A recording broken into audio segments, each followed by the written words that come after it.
Sí, sí, hubo un momento. Pues en ese momento nosotros estábamos agobiados, sin noticias, sin nada. Qué día más largo, ¿no? Qué larguísimo, ¿no? Porque El día 12 de abril. el 13 fue una explosión, pero nosotros desde el 11 hasta el 13 no dormimos. O sea, el 11 de abril aquí, ¿no? yo me fui a la manifestación a rodear al Palacio Presidencial junto con decenas, quizás cientos de miles de venezolanos. Muy poca gente en la mesa, muy poco yo, era uno de los pocos que estaba ahí, etcétera, y en ese momento empezó el tiempo. Llegó la manifestación hasta el puente, llegó casi hasta el puente, porque desde el puente se repelió el avance no de la manifestación, sino del habían montado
Digo, no, busque usted cuándo, digo yo, busque usted nada. Dígame usted si tenemos entregado el premio o si ustedes no sirven para nada. No, digo, aquí está, ustedes le dieron el premio, ahora lo van a negar. No, es que no sirven. La respuesta que dieron al premio primero, tú sabes que se dieron una entrevista que grabó todo aquello, todo es mentira. Entonces le escrito una carta y dijo, no, mire usted, esta mentira y esta está demostrado que esto es mentira. Tiene usted aquí. ¿La retirada del premio? Dice que eso no puede ser, no le suyo la retirada de un premio. Pero si es que es mentira para que dijeron. ¿cómo le van a retirar el premio? Vamos a ver. Yo creo que hay que situar que ¿qué es el premio príncipe de Asturias? Porque no podemos pedirle al premio príncipe de Asturias es que le dé un premio a la verdad revolucionaria. Es como aquí, por ejemplo, el premio que le dan Televisión, se llama Televisión. Los premios de Televisión, la gente que es famosa es que hay que le gusta el príncipe, haciéndonos creer que Ça, c'est la maison. Imagínate de algo del francés a la... C'est la maison quoi? Ça, c'est la maison.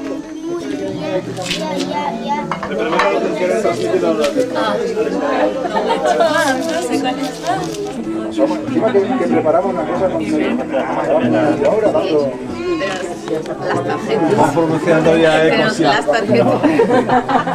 Promociona Ecos. Ay, correo, aunque sea.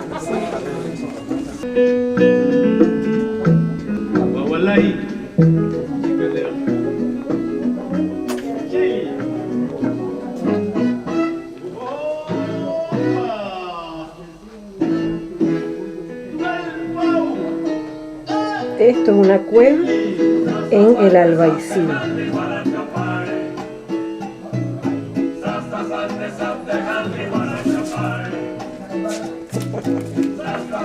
Para que se vieran como tú los pones en tu programa.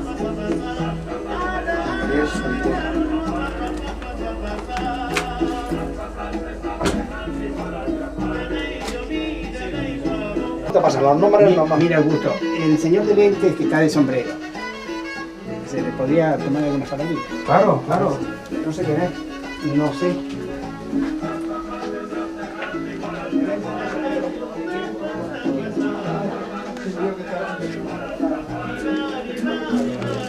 Pero 2 minutos nomás. De acuerdo. Estamos bien de luz aquí, mi amor, ¿ya te fijaste?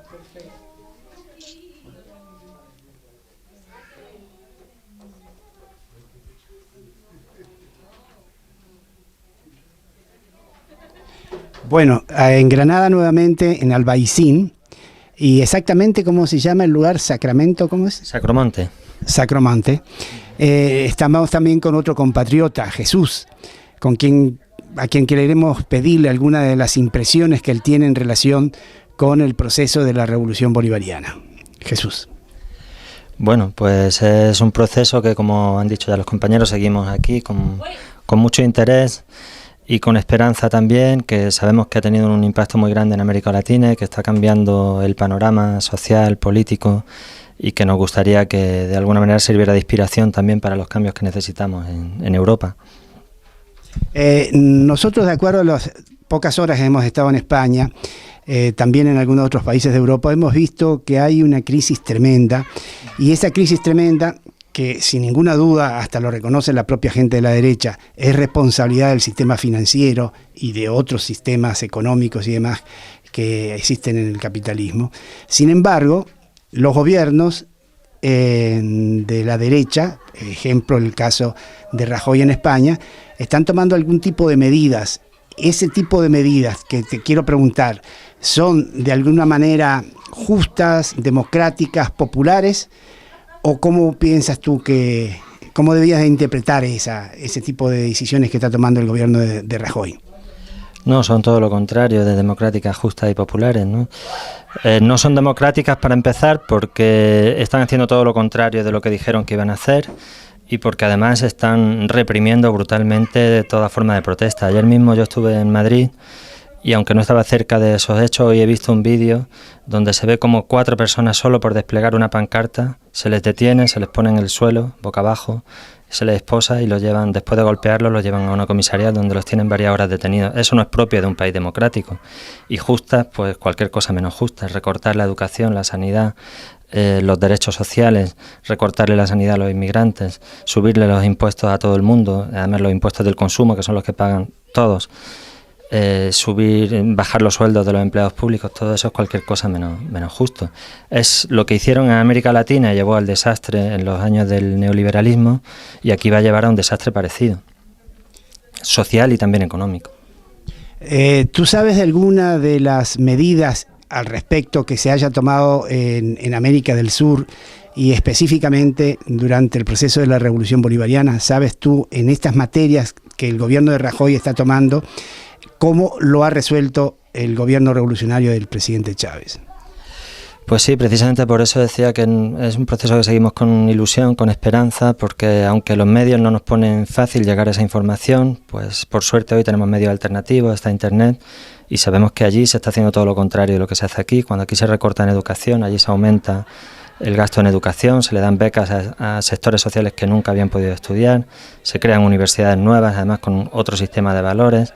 Y eso es un ejemplo que Venezuela está dando al resto de América Latina, que se está empezando a aplicar ya en otros países como en Bolivia, en Ecuador, y por eso decía que es un proceso que nos llena de esperanza porque frente a la misma política neoliberal que llevó al desastre social y económico a América Latina, esas medidas están cambiando la realidad y pensamos que aquí, ¿por qué no?, podríamos trabajar para conseguir algo parecido. ¿Hay algún tipo de, digamos, de posibilidades más o menos reales y ciertas? Nosotros desde Venezuela escuchamos y vimos a lo que se comenzó como el movimiento de los indignados, el 15M.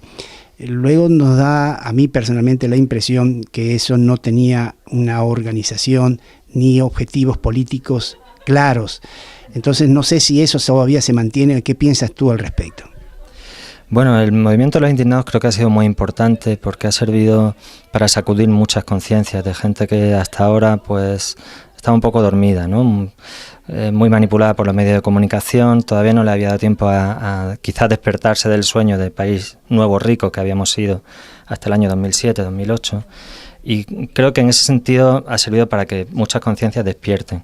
Es verdad que todavía no se ha transformado en una articulación política que hoy por hoy está en condiciones de plantear una alternativa a esas políticas neoliberales que estamos sufriendo, ¿no?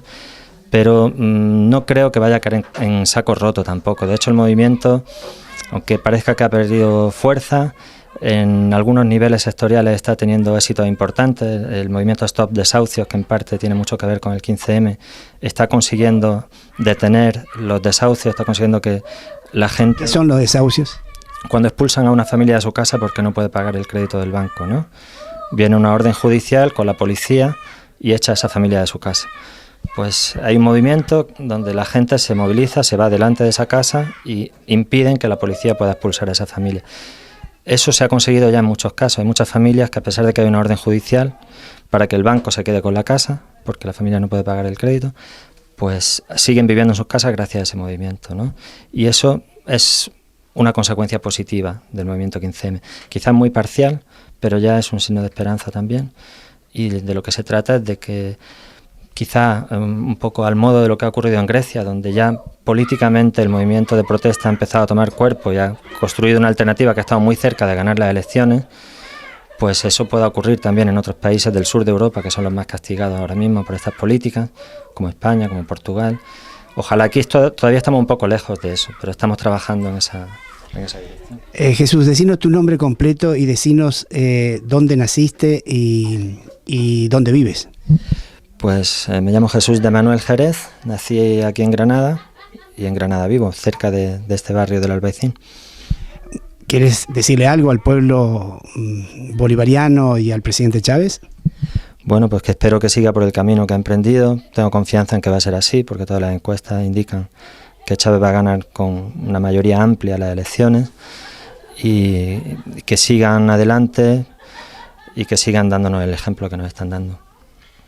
Bueno, muchísimas gracias. Ahora déjale otra cosa que quiero preguntarle, para que tú se lo preguntes.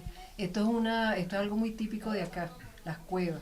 ¿Por qué las cuevas? Porque los turistas creen que las cuevas son solamente donde van ellos a pagar para que bailen flamenco, pero ¿qué son las cuevas para Granada? Las casas, decís, que llamadas Esto cuevas. que llaman las cuevas.